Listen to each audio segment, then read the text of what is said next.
Good morning student. देखिएगा, उस दिन मैंने आपको बैंक समाधान विवरण का परिचय बताया, साथ ही साथ रोकड़ बही और पासबुक का संबंध भी बताया। बैंक समाधान विवरण का अर्थ और परिभाषा भी आपको बताई, ठीक है। और बैंक समाधान विवरण की महत्वपूर्ण विशेषताओं का भी हमने अध्ययन किया। साथ ही साथ बैंक समाधान विवरण की आवश्यकता या महत्व जो होती है उस पर भी हमने चर्चा की, है ना। और उसके बाद रोकड़ बही के शेष तथा पासबुक के शेष में अंतर के कारण को भी हमने जानने का प्रयास किया।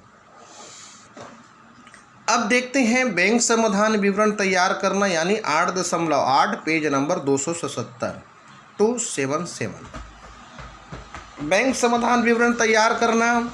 तो बैंक समाधान विवरण का मुख्य उद्देश्य रोकड़ बही तथा पासबुक में पाए जाने वाले कारणों को, है ना, दृष्टिपात करना है, जिन्हें हम निम्नलिखित बिंदुओं से समझेंगे।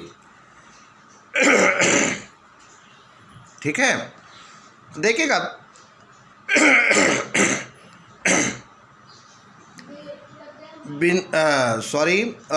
बैंक समाधान विवरण जो है, बैंक समाधान विवरण जो है एक निश्चित तिथि को विवरण बनाना।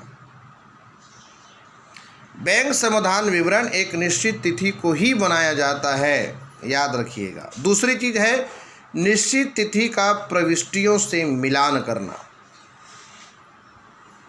निश्चित तिथि का प्रविष्टियों से मिलान करना, सही चिन्ह लगाना। सही चिन्ह मतलब प्लस और माइनस। अभी मैं आपको एक चार्ट बताऊंगा, उस चार्ट को आपको नोट करना पड़ेगा, और उस चार्ट को जब तक आप नोट नहीं करेंगे, ध्यान में नहीं रखेंगे, तब तक से बैंक समाधान विवरण नहीं बन पाएगा।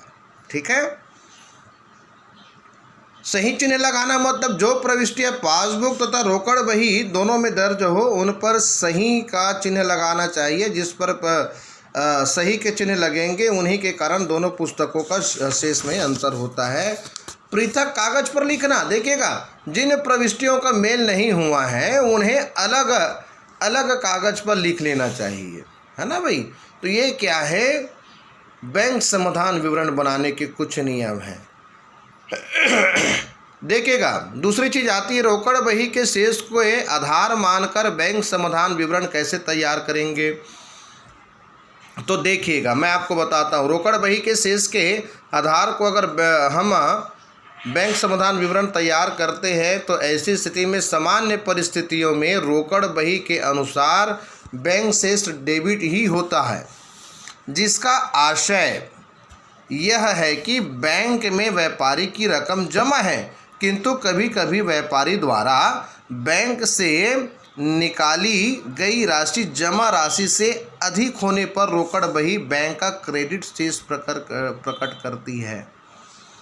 जमा राशि से अधिक निकालना यानी बैंक अधिविकर्ष, जिसको बोला जाता है ओवरड्राफ्ट, यानी व्यापारी की जमा राशि से बैंक से अगर अधिक राशि हम निकालते हैं तो ऐसी स्थिति पर क्या होती है, अधिविकर्ष कहलाती है, जिसको हम बोलते हैं ओवरड्राफ्ट, है ना।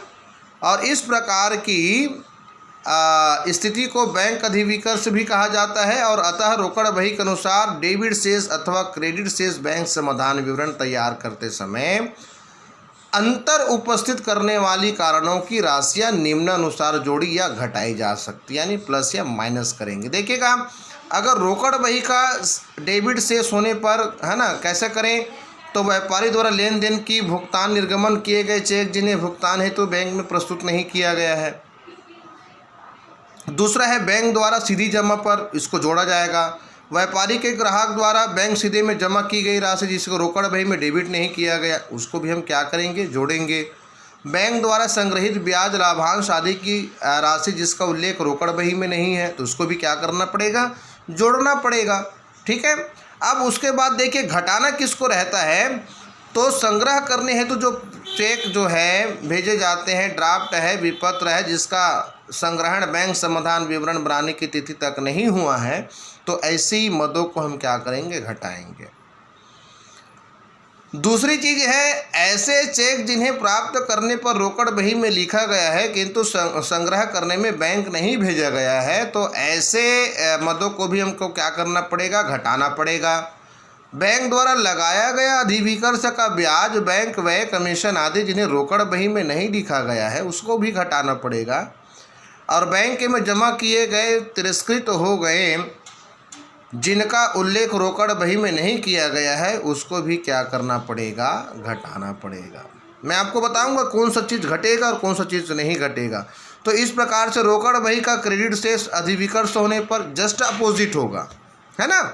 तो पासबुक के आधार को अगर बैंक शेष मानते हैं तो जितनी भी अगर मानते हैं तो पासबुक के अनुसार प्रायः क्रेडिट शेष होता है और यह शेष ग्राहक के पक्ष में, याद रखिएगा, बैंक में जमा की स्थिति को प्रकट करता है, किंतु कभी कभी अधिविकर्ष की दशा में पासबुक का डेबिट शेष होता है।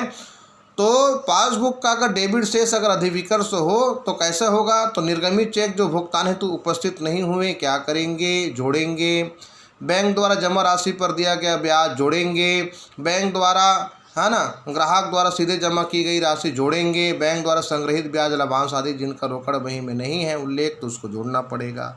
संग्रह, है ना, घटाएंगे किसको, संग्रह करने के लिए जो बैंक चेक भेजे गए हैं उनको हमको घटाना पड़ेगा। ठीक है। ऐसे चेक जिन्हें प्राप्त करने के लिए व्यापारी द्वारा रोकड़ बही में लिखा गया है किंतु संग्रह है तो बैंक नहीं भेजे उसको क्या करना पड़ेगा, है ना, घटाना पड़ेगा। तो बैंक में जमा ऐसे चेक जो तिरस्कृत हो गए जिनका लेखा रोकड़ बही में नहीं किया गया उसको घटाना पड़ेगा। ठीक है। ये आप इसको अच्छे से अध्ययन करें। उसके बाद जो मैं चार्ट कह रहा हूँ उसको आप कॉपी में बिल्कुल नोट करें और दिमाग में बसा करके रखिएगा। 8.9 बैंक समाधान विवरण का चार्ट, पेज नंबर 279 दिख रहा होगा। अंतर उपस्थित करने वाली मदें और इसमें 2 कॉलम दे दिए शेष बाकी, है ना। तो रोकड़ बही के अनुसार अगर शेष है या पासबुक के अनुसार शेष है तो कौन सा प्लस होगा, कौन सा माइनस होगा।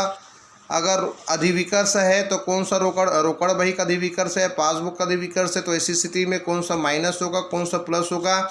इस चार्ट को प्लस माइनस माइनस प्लस करके आपको पूरी चार्ट को हूबहू बनाना है। ठीक है। और इसमें 13 पॉइंट दिए गए हैं और उस 13 पॉइंट को आपको लिखना होगा। लिखेंगे तो ही आपको बैंक समाधान विवरण क्या होगी, समझ आएगी, अन्यथा बैंक समाधान विवरण समझ नहीं आएगी। इसलिए 8.9 बैंक समाधान विवरण का चार्ट आपको अनिवार्यता लिखना है, ध्यान में रखना है, याद में रखना है, स्मरण में रखना है। और आने वाले कालखंड में मैं आपको बैंक समाधान विवरण का प्रारूप बनाऊंगा और क्वेश्चन हल करके दिखाऊंगा। ठीक है।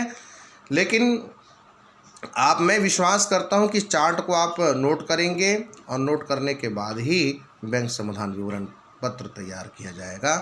ठीक है। तो आज के लिए बस इतना ही। Thank you.